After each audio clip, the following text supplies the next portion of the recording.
ಚಿಕ್ಕಬಳ್ಳಾಪುರ ಜಿಲ್ಲಾಡಳಿತ ಭವನದ ಮುಂದೆ ಸಚಿವ ಬಿ ನಾಗೇಂದ್ರ ರಾಜೀನಾಮೆಗೆ ಆಗ್ರಹಿಸಿ ಅನಿರ್ದಿಷ್ಟಾವಧಿ ಹೋರಾಟ ನಡೆಸಲು ಮುಂದಾಗಿರುವ ಬಿಜೆಪಿ ಪಕ್ಷ. ಹೌದು, ಮಹರ್ಷಿ ಶ್ರೀ ವಾಲ್ಮೀಕಿ ಅಭಿವೃದ್ಧಿ ನಿಗಮದ ಹಗರಣದ ತನಿಖೆ ನಡೆಯುತ್ತಿರುವಾಗಲೇ ಬಿ ನಾಗೇಂದ್ರ ಅವರಿಗೆ ಮತ್ತೆ ಸಚಿವ ಸ್ಥಾನ ನೀಡಲಾಗಿದೆ ಎಂದು ಬಿಜೆಪಿ ಆರೋಪಿಸಿದೆ.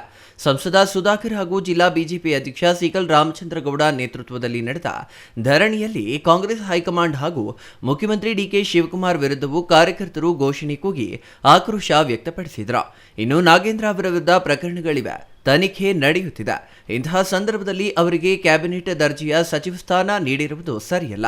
ಅವರು ರಾಜೀನಾಮೆ ನೀಡುವವರೆಗೂ ನಮ್ಮ ಅನಿರ್ದಿಷ್ಟಾವಧಿ ಧರಣಿ ಮುಂದುವರಿಯಲಿದೆ ಎಂದು ಎಚ್ಚರಿಕೆ ನೀಡಿದ್ದಾರೆ.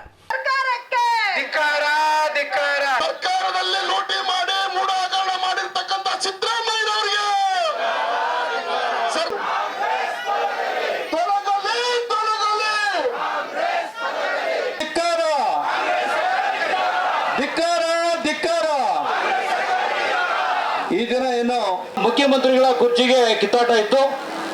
ಕೊನೆಗೂ ಅಂತೂ ಸಿದ್ದರಾಮಯ್ಯನವರು ಸೀಟ್ ಬಿಟ್ಕೊಟ್ಟು ಡಿ ಕೆ ಶಿವಕುಮಾರ್ ಕೂತ್ಕೊಂಡ್ರು.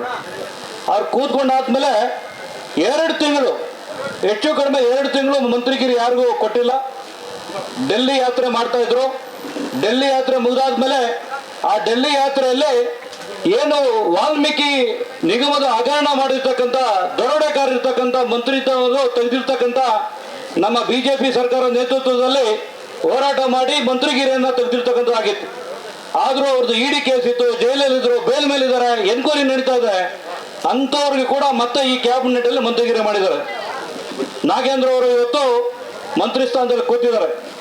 ಆದರೆ ಇವತ್ತು ಕ್ಯಾಬಿನೆಟ್ ಅಲ್ಲಿ ಅವ್ರಿಗೂ ಸ್ಥಾನಮಾನ ಕೊಟ್ಟಿರ್ತಕ್ಕಂಥದ್ದು ನೋಡಿದ್ರೆ ಕಾಂಗ್ರೆಸ್ ಸರ್ಕಾರದ ಏನು ಧೋರಣೆ ಅಂತಕ್ಕಂಥದ್ದು ಇಡೀ ರಾಜ್ಯ ನೋಡ್ತಾ ಇದೆ. ಹಂಗಾಗಿ ಇವತ್ತು ನಮ್ಮ ಬಿಜೆಪಿ ಮತ್ತು ಜೆಡಿಎಸ್ ಎರಡೂ ಸೇರಿ ಸದನದಲ್ಲಿ ಇವತ್ತು ದೊಡ್ಡ ಮಟ್ಟಕ್ಕೆ ಚರ್ಚೆ ನಡೀತಾ ಇದೆ.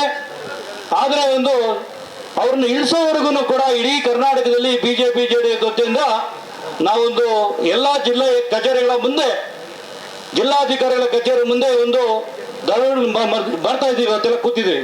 ಇದೀಗ ಸಚಿವರ ರಾಜೀನಾಮೆ ವಿಚಾರ ರಾಜ್ಯ ರಾಜಕಾರಣದಲ್ಲಿ ಮತ್ತೊಮ್ಮೆ ಚರ್ಚೆಗೆ ಗ್ರಾಸವಾಗಿದ್ದ ಚಿಕ್ಕಬಳ್ಳಾಪುರದಲ್ಲಿ ಬಿಜೆಪಿ ಧರಣಿ ರಾಜಕೀಯ ಕಾವು ಹೆಚ್ಚಿಸಿದೆ.